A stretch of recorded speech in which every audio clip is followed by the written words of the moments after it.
કોંગ્રેસે બોટાદ જિલ્લાના ઉમેદવારોની યાદી પણ જાહેર કરી છે। જિલ્લા પંચાયતની 20 બેઠકો પર ઉમેદવારો જાહેર કરવામાં આવ્યા છે। બોટાદ અને બરવાડા નગરપાલિકાના ઉમેદવારો પણ જાહેર થયા છે। નોંધનીય છે કે બોટાદ નગરપાલિકાના 44 અને બરવાડામાં 24 બેઠકો પર નામની જાહેરાત કરવામાં આવી છે। ગઢડા, બોટાદ અને સાથે જ રાણપુર બરવાડા તાલુકા પંચાયતના ઉમેદવારોની પણ જાહેર જોકે થવાની બાકી છે। કેટલાય જૂના નેતાઓએ રિપીટ અને સાથે જ નવા ચહેરાઓને પણ તક આપવામાં આવી છે। કેટલાક ઉમેદવારો આજે તો કેટલાય આવતીકાલે ફોર્મ ભરવાના છે।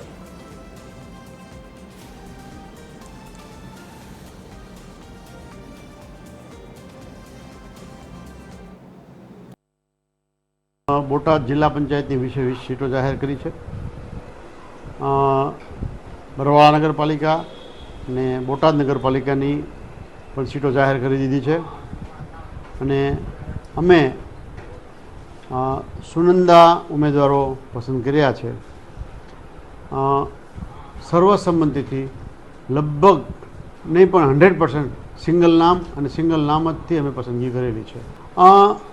મોટાભાગના નવા છે, અમુક કર્મઠ હોય, પાર્ટીના વરિષ્ઠ હોય અને એના પ્રભાવ પ્રમાણે જે રિપીટ કરવા પડે એ અમુક રિપીટ કર્યા છે।